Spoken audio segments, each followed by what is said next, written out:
আসসালামু আলাইকুম। সবাইকে স্বাগত জানাচ্ছি বিডিফিউজে। আপনাদের সাথে আছি আমি ফাহাদিয়া মিতু। বাংলাদেশে শেখ হাসিনার কর্তৃত্ববাদী শাসনের বিরুদ্ধে ছাত্র জনতার ৫ আগস্টের সফল গণ অভ্যুত্থান উজ্জীবিত করেছে পাকিস্তানের সাবেক প্রধানমন্ত্রী ইমরান খানের সমর্থকদের। বাংলাদেশের প্রতিবাদী ছাত্র জনতার মতো তারাও কিছুদিন ধরে শাহবাজ শরীফের নেতৃত্বাধীন জোট সরকারের বিরুদ্ধে রাজপথে আন্দোলন করছেন। বাংলাদেশের পর গণ আন্দোলনে কি এবার তাহলে পাকিস্তানের সরকার পড়ে যাবে? গণ অভ্যুত্থানের মুখে শেখ হাসিনা পদত্যাগ করে ভারতে পালিয়ে যাওয়ার পর থেকে পাকিস্তানের চলমান বর্ষা বিপ্লব, এই প্রশ্নটি ঘুরে ফিরে আসছে সামাজিক যোগাযোগ মাধ্যমে। বিস্তারিত থাকছে মোতালিব জামালের প্রতিবেদনে।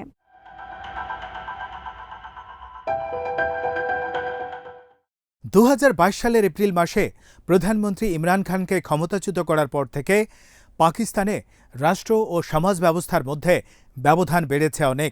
দেশটির অর্থনীতি ভেঙে পড়েছে এবং সুশাসন প্রায় বিলুপ্ত হয়ে গেছে।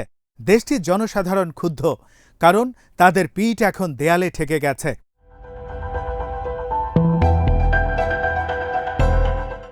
পাকিস্তানে মূল্যস্ফীতির হার বর্তমানে এই অঞ্চলের দেশগুলোর মধ্যে সর্বোচ্চ।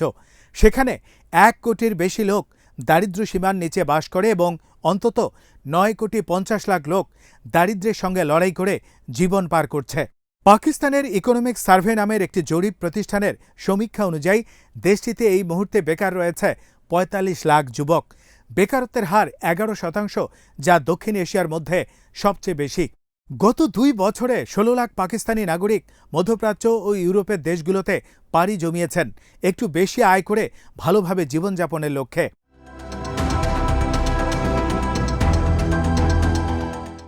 এর বাইরে অনানুষ্ঠানিক সীমান্ত অর্থনীতিকে আনুষ্ঠানিক রূপ দেওয়ার উদ্যোগ হিসেবে আফগানিস্তান ও ইরানের সঙ্গে পাকিস্তানের সীমান্তে বেড়া দেওয়া হয়েছে, যার প্রভাব পড়েছে অর্থনীতিতে।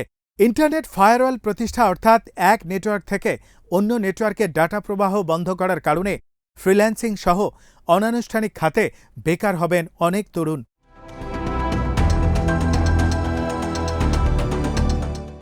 অশান্ত খাইবার পাখতুনখাওয়ায় পশতুন তাহফুজ মুভমেন্টের নেতা মঞ্জুর পশতিন এবং বেলুচিস্তানের বেলুচ ইয়াকজেহেতি কমিটির মাহরাং বালুচের মতো তরুণ নেতারা সরকার বিরোধী আন্দোলন গড়ে তুলছেন।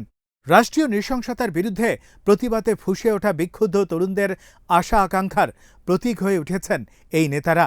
তারা ছাত্র জনতার আন্দোলনকে এগিয়ে নিচ্ছেন সামনের দিকে।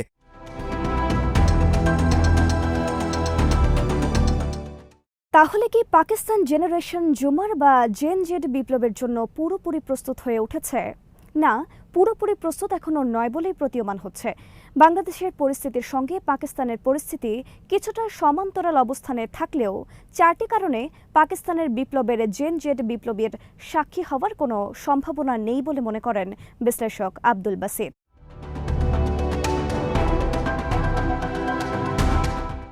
প্রথম কারণ হচ্ছে পাকিস্তানের জাতিগত ভিন্নতা ও খণ্ডিত রাজনৈতিক দৃশ্যপট। কিছু লোকের যুক্তি হল পাকিস্তান একটি বারুদের কৌটার মতো তপ্ত হয়ে আছে এবং একটি স্ফুলিঙ্গের ছোঁয়া দিলেই বাংলাদেশের মতো দেশব্যাপী প্রতিবাদ বিস্ফোরিত হবে, কিন্তু পাকিস্তানে সেটি খুব সহজেই হবে না।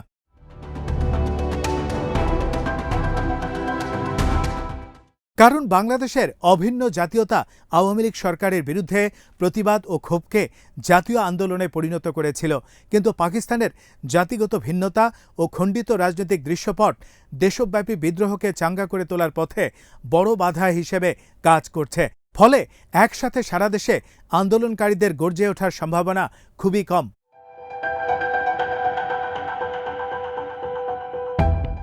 পাঞ্জাব ও সিন্ধু প্রদেশে জীবনযাত্রার মান আগের চেয়ে এখন অনেক খারাপের দিকে নেমে গেছে।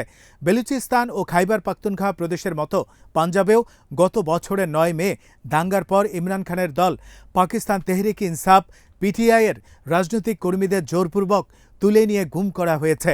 এ নিয়ে দুটি প্রদেশে আন্দোলন শুরু হলেও তা পাঞ্জাব ও সিন্ধুর মতো জনবহুল দুটি প্রদেশের লোকজনের উপর কোনো প্রভাব ফেলতে পারছে না, বরং পাঞ্জাব ও সিন্ধুর দক্ষ শ্রমিক ও পেশাজীবীরা বেশি রোজগারের আশায় দেশ ছেড়ে পশ্চিমা বিশ্ব এবং মধ্যপ্রাচ্যের বিভিন্ন দেশে চলে যাচ্ছেন।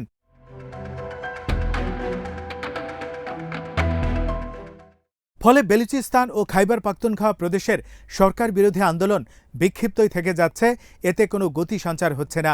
বিভিন্ন প্রদেশে বিক্ষিপ্তভাবে গড়ে ওঠা আন্দোলনকে জাতীয় আন্দোলনের রূপ দেওয়ার মতো নেতৃত্ব এই মুহূর্তে সেখানে নেই। ফলে শাহবাজ শরীফের সরকার প্রতিটি প্রদেশের আন্দোলন পরিস্থিতি নিয়ন্ত্রণে রাখার কাজটি করতে পারছে খুব সহজেই।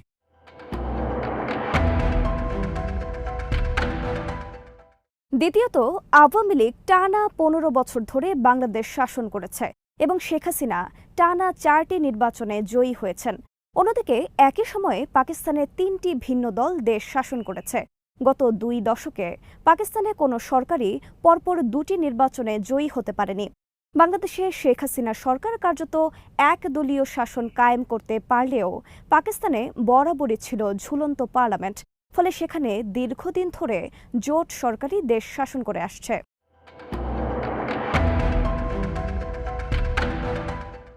2022 সালের এপ্রিল মাসে তৎকালীন প্রধানমন্ত্রী ইমরান খানকে পার্লামেন্টে অনাস্থা ভোটের মাধ্যমে সরিয়ে দেওয়ার প্রতিবাদে দেশজুড়ে ব্যাপক বিক্ষোভ হয়েছিল। পাকিস্তান কখনো কোনো বিপ্লবের কাছাকাছি এসে থাকলেও তা ছিল গত বছরের 9 মে, কিন্তু সেই গণ আন্দোলনকে সামরিক বাহিনী নির্মমভাবে দমন করায়। তৃতীয়ত, সব বিরোধী দলের নেতাকে কারাগারে ঢুকিয়ে এককভাবে কঠোর হস্তে বাংলাদেশ শাসন করেছেন শেখ হাসিনা। কিন্তু পাকিস্তানে তেমনটি দেখা যায়নি কোনো শাসকের ক্ষেত্রেই। পাকিস্তানে বর্তমানে যে অচলাবস্থা সৃষ্টি হয়েছে তার পেছনে ভূমিকা রয়েছে প্রধান সব রাজনৈতিক দলেরই।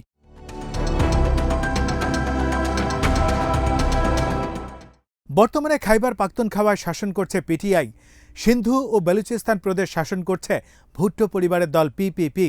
অন্যদিকে কেন্দ্রীয় সরকার ও পাঞ্জাবের শাসনভার রয়েছে নওয়াজ শরীফের দল পাকিস্তান মুসলিম লীগ নওয়াজ। ফলে এসব দলের মধ্যে জটিল রাজনৈতিক মতপার্থক্য ও অমীমাংসিত নির্বাচনী বিরোধ থাকা সত্ত্বেও তারা বিদ্যমান এই ব্যবস্থাকেই নিজেদের জন্য ভালো বলে মনে করে।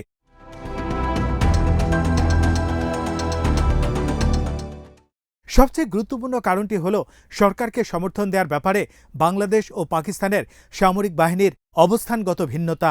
পাকিস্তানের প্রভাবশালী সামরিক বাহিনী পুরোপুরি শাহবাজ শরীফের সরকারের পক্ষে আছে। ফলে গণ আন্দোলনের মুখে এই সরকারকে ক্ষমতা থেকে সরে যেতে বাধ্য করার মতো পরিস্থিতি তৈরি করার সম্ভাবনা নেই বললেই চলে।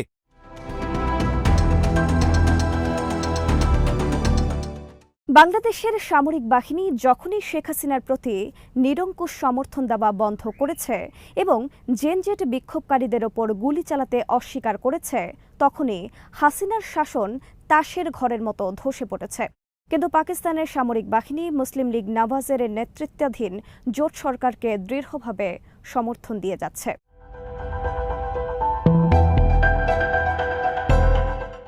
পাকিস্তানের সেনাপ্রধান জেনারেল আসিম মুনির 9 মে গণ অভ্যুত্থানের চেষ্টা কঠোরভাবে দমন করার পর স্বস্তির নিঃশ্বাস ফেলেছিলেন, কারণ নিজের অস্তিত্ব টিকিয়ে রাখতে সেই সময়টি ছিল তার জন্য খুবই চ্যালেঞ্জের।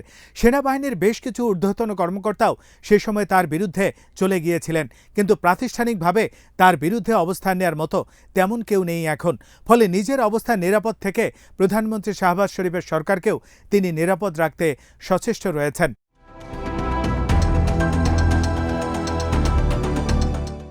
যুক্তরাষ্ট্রে পাকিস্তানের সাবেক রাষ্ট্রদূত হুসাইন হাক্কানির মতে পাকিস্তানের বর্তমান রাজনৈতিক ব্যবস্থা হল একটি বেসামরিক মুখোশ পরিহিত সামরিক শাসন।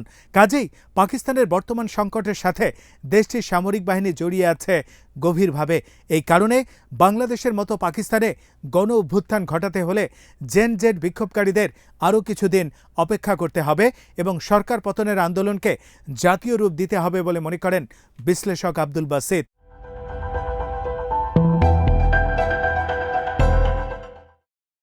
আজ এখানেই শেষ করছে।